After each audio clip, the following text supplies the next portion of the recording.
Hello दोस्तों, आज मैं विटामिन से संबंधित प्रश्नों पे बात करूंगा। ये दोस्तों आने वाले एग्ज़ाम रेलवे ग्रुप डी और एनटीपीसी के लिए महत्वपूर्ण है। और दोस्तों, अगर मेरा वीडियो आपको पसंद आए तो प्लीज़ मेरे चैनल को सब्सक्राइब कीजिएगा। और ग्रुप डी और एनटीपीसी का एग्ज़ाम लगने से पहले मैं आपको साइंस के लगभग महत्वपूर्ण जो टॉपिक है जो एग्ज़ाम में पूछे जाएंगे, ज़्यादा क्वेश्चन पूछे जाते हैं, जैसे आवर्त सारणी है और जो कई जो उसके टॉपिक है जिनसे अधिकतर क्वेश्चन बनते हैं साइंस के, इसके जीव विज्ञान के भी है, तो मैं उनके टॉपिक वाइज आपको क्वेश्चन बताने की कोशिश करूंगा ज़्यादा से ज़्यादा। ठीक है। और मैं जो क्वेश्चन लेके आ रहा हूँ ये एकदम सफिशेंट है एग्ज़ाम के लिए, और मैं ज़्यादा से ज़्यादा क्वेश्चन आपको बता रहा हूँ। ठीक है। तो चलो दोस्तों चलते हैं क्वेश्चन की ओर। तो दोस्तों पहला क्वेश्चन है, विटामिन की खोज एफ.जी. हॉपकिंस ने की थी। ठीक। अगला क्वेश्चन है, विटामिन ए की खोज किसने की? मैकुलन ने। तो दोस्तों अगला क्वेश्चन है, विटामिन बी की खोज किसने की? वो भी दोस्तों मैकुलन ने की। दोस्तों ए और बी दोनों की मैकुलन ने की थी। और विटामिन सी, तो विटामिन सी से याद रखो हॉलकट ने की थी। यूजो तो यूजॉक्ट हॉलकट। ठीक है, सी से ध्यान रखो हॉलकट। और विटामिन डी की खोज किसने की? वो विटामिन डी की हॉपकिंस ने की थी। ठीक है, जिसने विटामिन की खोज की उसने विटामिन डी की खोज की, हॉपकिंस ने। अगला क्वेश्चन है, मुख्यतः विटामिन कितने प्रकार के होते हैं? तो मुख्यतः विटामिन 6 प्रकार के हैं। ठीक है, वो कौन कौन से हैं? देखो A B C D E के। ठीक है दोस्तों, जल में घुलनशील विटामिन, तो दोस्तों जल में घुलनशील विटामिन है वो बी और सी है। ठीक है। और जल में अघुलनशील विटामिन तो ए डी और के, ये जल में अघुलनशील है। ठीक है विटामिन। आगे अगला क्वेश्चन है, वसा में, दोस्तों जो क्वेश्चन है, दो क्वेश्चन थे, जल में घुलनशील ये भी बहुत बार पूछा जा चुका है, और जल में अघुलनशील ये भी बहुत बार पूछा जा सका है। ठीक है, एग्जाम में बहुत बार पूछा जा चुका है ये। तो खास तौर से पूरा टॉपिक ही आने वाले एग्जाम के लिए बहुत इंपॉर्टेंट है, ग्रुप डी की, एनटीपीसी की। और कंपटीशन बहुत हार्ड हो गया, तो दोस्तों किसी भी टॉपिक का किसी भी क्वेश्चन को मत छोड़ो। अधिक से अधिक ये ध्यान रखो कि जितने क्वेश्चन बताए जाए या जितने भी क्वेश्चन किसी भी टॉपिक के कहीं से मिले, पूरे क्वेश्चनों को याद कर लो। क्योंकि अब जो एग्ज़ाम है वो एग्ज़ाम भी टफ हो गए हैं, कट ऑफ भी बहुत ज़्यादा जा रही है। तो इस वजह से जितने भी क्वेश्चन हैं उसका, और जो क्वेश्चन अगर दोस्तों मैं भी जो टॉपिक लेके आ रहा हूँ उसमें लगभग पूरी कोशिश कर रहा हूँ पूरे के पूरे क्वेश्चन डालूँ। ठीक है। तो अगला क्वेश्चन है दोस्तों, वसा में घुलनशील विटामिन ए डी के विटामिन नाम दिया। तो दोस्तों विटामिन की खोज तो की थी हॉपकिंस ने, और विटामिन नाम दिया था, विटामिन नाम वो दिया था दोस्तों फंक ने। विटामिन उत्तकों में निर्माण करते हैं। ठीक है, तो उत्तकों में किसका निर्माण करते हैं?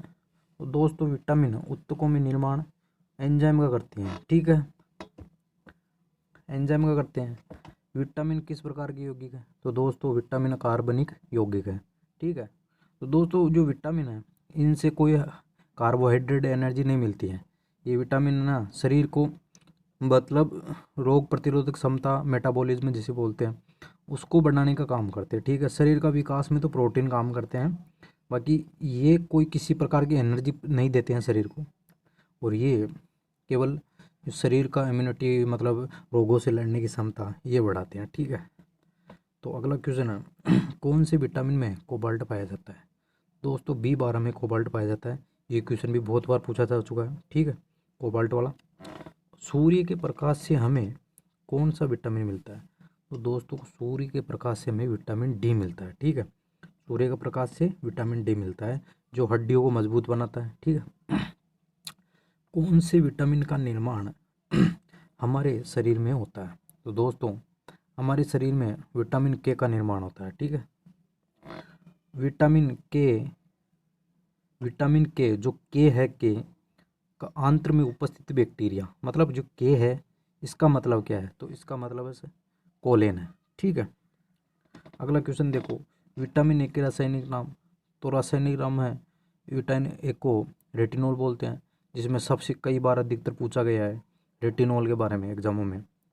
और बी का रासायनिक नाम, अगला क्वेश्चन देखो, बी का रासायनिक नाम थायमिन होता है दोस्तों। और अगला क्वेश्चन, विटामिन सी का रासायनिक नाम एस्कॉर्बिक एसिड होता है। ये भी बहुत बार पूछा जाता है दोस्तों।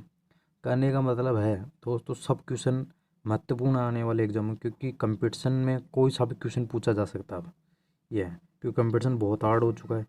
ठीक है, तो आगे देखो, क्वेश्चन कोई भी मत छोड़ो, सबको याद करो। ठीक है, विटामिन सी का रासायनिक नाम एस्कॉर्बिक एसिड है। ठीक है, और विटामिन डी का रासायनिक नाम दोस्तों कैल्सिफेरॉल है। ठीक है दोस्तों, अगला क्वेश्चन है, विटामिन ई का रासायनिक नाम तो टेकोफेरोल है। ठीक है, विटामिन के का रासायनिक नाम फिलोक्विनोन है। ठीक है, फिलोक्विनोन है। और विटामिन बी1 की बात करूं रासायनिक नाम, तो उसका रासायनिक नाम है थायमीन है। विटामिन बी2 की बात करूं, ठीक है, तो उसका रासायनिक नाम है राइबोफ्लेविन। ठीक है, राइबोफ्लेविन। और विटामिन दोस्तों, इनको याद करने का है कि इनको वीडियो जो है इसको 2-3 बार देख लो, अपने आप ही याद हो जाएगा, इसको रटने की जरूरत नहीं है, 2-3 बार देख लो आराम से याद हो जाएंगे वैसे ही। और जो दोस्तों एबीसीडी जो ऑब्जेक्टिव क्वेश्चन होते हैं उनसे बढ़िया वन लाइनर अच्छे हैं, क्योंकि जैसे क्वेश्चन को याद करती सीधा आंसर दिमाग में ऑटोमेटिक आ जाता है, जैसे 2-3 बार पढ़ लोगे अपने आप ही दिमाग में। और एबीसीडी में क्या होता है, अपना सब चीज़ें देख लेते टेक ओवर, फिर जैसे एग्जाम में आता है तो कन्फ्यूजन होता है, ये था ये था। इसलिए जो वन लाइनर है वो सबसे बेस्ट होता है याद करने का तरीका। ठीक है, तो याद देखिए, विटामिन बी1 का रासायनिक नाम थायमीन है। विटामिन बी12 का रासायनिक नाम क्या है, राइबोफ्लेविन है। विटामिन बी3 का रासायनिक नाम, तो विटामिन बी3 का रासायनिक नाम है नियासिन या निकोटिनेमाइड। ठीक है, विटामिन बी5 का रासायनिक नाम, तो विटामिन बी5 का रासायनिक नाम है दोस्तों पेंटोथेनिक। ठीक है, विटामिन बी6 का रासायनिक नाम तो पायरोडक्सिन है। ठीक है, विटामिन बी6 का रासायनिक नाम क्या है, पायरोडक्सिन। विटामिन बी7 का रासायनिक नाम की बात करूँ तो बायोटीन। दोस्तों देखो, इसमें कुछ एक्सप्लेन करने की कोई ज़रूरत नहीं, क्योंकि वो दिक है ही नहीं, क्योंकि मैंने जो क्वेश्चन एक्सप्लेन करने वाले क्वेश्चन भी थे वो भी इसमें बना के डाल दिए क्वेश्चन के रूप में। ठीक है, अगला क्वेश्चन है, विटामिन बी12 का रासायनिक नाम तो साइनोकोबाल्मिन है। ठीक है, अगला अब देखो, विटामिन की कमी से होने वाले रोग, तो विटामिन की कमी से होने वाले रोगों की बात कर रहे हैं। तो विटामिन की कमी से होने वाले रोग, विटामिन ए की कमी से होने वाला रोग रतौंधी और आँखों की कमजोरी होती है इससे। ठीक है, अगला क्वेश्चन देखो, विटामिन बी1 की कमी से होने वाला रोग, तो सबको पता है बी1 का तो बेरी होता है। विटामिन बी टू विटामिन बी2 की कमी से होने वाला रोग, तो बी2 की कमी से क्या होता है दोस्तों, त्वचा का फटना और किलोसिस होता है। विटामिन बी5 की कमी से होने वाला रोग, तो दोस्तों विटामिन जो बी5 है उसकी कमी से जो त्वचा पे दाद होते हैं वो है, दाद होते हैं दोस्तों प्रोटोजोआ से होते हैं। ठीक है, प्रोटोजोआ वगैरह से, और पेलाग्रा से होता है। ठीक है, पेलाग्रा इसमें बी5 की कमी से होता है। अगला देखो दोस्तों, ये कई बार पूछा जा चुका है, पेलाग्रा रोग किसकी कमी से होता है दोस्तों, ये याद कर लो सब, बी5 की कमी से होता है। विटामिन बी6 की कमी से होने वाला रोग, तो विटामिन बी6 के एनीमिया, और एनीमिया रोग होता है दोस्तों, मतलब खून की कमी हो जाती है शरीर में, उससे बी6 ये होता है एनीमिया। ठीक है, और त्वचा रोग होते हैं बी6 से। विटामिन बी7 जो बी12 है कमी से, बी12 की कमी से होने वाले रोग, तो बी12 की कमी से इसमें कोबाल्ट पाया जाता है बी12 में, रक्तहीनता और पांडु रोग होता है। ठीक है, विटामिन बी3 की कमी से होने वाला रोग, तो विटामिन बी3 की कमी से क्या होता है, मंदबुद्धि हो जाते हैं, बालों का सफ़ेद होता। और विटामिन बी7 की कमी से होने वाले रोग, लकवा और शरीर में दर्द। ठीक है, ये कई बार पूछा जा चुका है दोस्तों, ये बी7 वाला भी पूछा जा चुका है कई एग्जामों में कि लकवा किससे, कौन सी विटामिन की कमी से। ठीक है, कि लकवा कौन से विटामिन की कमी से होता है। ठीक है, यहाँ देख लो, विटामिन बी12 की बात कर चुका हूँ, बी12 की कमी से होने वाला रक्तहीनता या पांडु रोग होता है।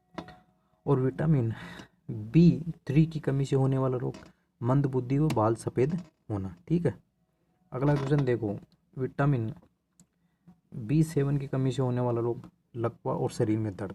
दोस्तों ये क्वेश्चन मैं बोल रहा था अभी आपको कि ये लकवा वाला, ये जैसे लकवा कौन से विटामिन की कमी से आता है दोस्तों, लकवा B7 की कमी से आता है। ठीक है, विटामिन सी की कमी से होने वाला रोग, तो विटामिन सी की कमी से होने वाला रोग स्कर्वी, जो ये भी बहुत बार पूछा जाता है, सी का स्कर्वी और मसूड़ों का फूलना। ठीक है, अगला क्वेश्चन देखो, विटामिन डी की कमी से होने वाला रोग। दोस्तों विटामिन डी की कमी से होने वाला रोग है रिकेट्स और ऑस्टियोपोरोसिस। इसमें क्या होती है दोस्तों, हड्डियाँ कमज़ोर हो जाती हैं। ठीक है, रिकेट्स और ऑस्टियोपोरोसिस में जो है, इसमें ऑस्टियोमलेशिया, इसमें क्या होता है, हड्डियाँ कमज़ोर हो जाती है। अगला क्वेश्चन देखो, विटामिन ई की कमी से होने वाला रोग, ये सबको पता है, नपुंसकता और इसमें बंध्यता हो जाती है। ठीक है, अगला क्वेश्चन देखो, विटामिन के की कमी से होने वाला रोग। तो दोस्तों विटामिन के की कमी से होने वाला रोग है रक्त का थक्का नहीं बनता है, और इसमें मतलब प्लेटलेट्स जो होते हैं वो नहीं बनते हैं, और उससे प्लेटलेट्स में कमी हो जाने के कारण रक्त का थक्का नहीं बनता है। और दोस्तों मैं इसका भी वीडियो बना दिया हूँ, ब्लड से रिलेटेड जितने भी क्वेश्चन थे 80 ब्लड से रिलेटेड मैंने लगभग 80-90 के आसपास क्वेश्चन 2 पार्टों में डिवाइड किए। तो दोस्तों उससे कोई बाहर क्वेश्चन नहीं जा सकता जो मैंने बताया ब्लड रिलेशन, ब्लड से रिलेटेड जो है। तो दोस्तों वो भी एक बार देख लेना आप। हाँ दोस्तों आगे देखो, इसमें विटामिन की पूर्ति करने वाले स्रोत, मतलब विटामिन की पूर्ति किससे होती है। तो दोस्तों यहाँ देखो, विटामिन ए का स्रोत क्या है, विटामिन सबसे बढ़िया गाजर होता है विटामिन ए का स्रोत, फिर दूध, अंडा और फल है। विटामिन B1 का स्रोत मूंगफली, आलू और सब्जियाँ। ठीक है, विटामिन सी का स्रोत जो खट्टी चीज़ें होती है दोस्तों, वो विटामिन सी का स्रोत होता है आंवला, नींबू, संतरा और नारंगी। ठीक है, और विटामिन डी सूर्य के प्रकाश से मिलता है, दूध से मिलता है और अंडे से मिलता है। विटामिन B2 का स्रोत है अंडा, दूध और हरी सब्जी। ठीक है, अगला क्वेश्चन है, विटामिन B3 का स्रोत मांस, दूध, टमाटर और मूंगफली है दोस्तों। और विटामिन B5 का स्रोत की बात करूँ, B5 का स्रोत जो होता है मांस होता है, मूंगफली है, आलू है। विटामिन B7 का स्रोत, तो विटामिन B7 का ईस्ट होता है, जिसे खमीर भी बोलते हैं, गेहूं और अंडा। ठीक है, विटामिन B12 का स्रोत है मांस और कलेजी। ठीक है, और दूध। विटामिन ई का स्रोत, तो दोस्तों विटामिन ई का स्रोत है हरी सब्जियां, मक्खन और दूध। और विटामिन के का स्रोत है टमाटर, हरी सब्जियां और दूध। दोस्तों इनमें सब में अधिकतर देखा जाए तो दूध में लगभग सब विटामिन पाए जाते हैं। देखो सब में, मतलब ये देखो इसमें भी विटामिन है, के में भी है, ई में भी दूध है, 12 में भी दूध है, इसमें 3 में भी दूध है, 2 में भी, B2 में भी दूध है, डी में भी दूध है, और देखो इसमें भी विटामिन ए में भी दूध विटामिन ए की पूर्ति करता है। तो दोस्तों मैंने विटामिन से रिलेटेड जितने क्वेश्चन बन रहे थे ज़्यादा से ज़्यादा क्वेश्चन बताए हैं। और दोस्तों अगर आपको मेरा वीडियो अच्छा लगा हो तो प्लीज़ मेरे चैनल को सब्सक्राइब कीजिए, जिससे आपको आने वाली वीडियो, और मैं आपको जो इस चैनल के माध्यम से मैं आपको ग्रुप डी में जो साइंस के जितने भी क्वेश्चन बनेंगे प्रीवियस आए हुए हैं उसके पूरे क्वेश्चन डालूंगा मैं इसमें। ठीक है, जो आए हुए हैं उसका जो क्वेश्चन बनाऊंगा पेपर, वो लगभग एग्ज़ाम से 15-20 दिन पहले बना दूंगा, उसको एक बार रिपीट कर लेना। ठीक है, और जो टॉपिक वाइज मैं आपको बताता रहूँगा इसके माध्यम से। थैंक यू दोस्तों।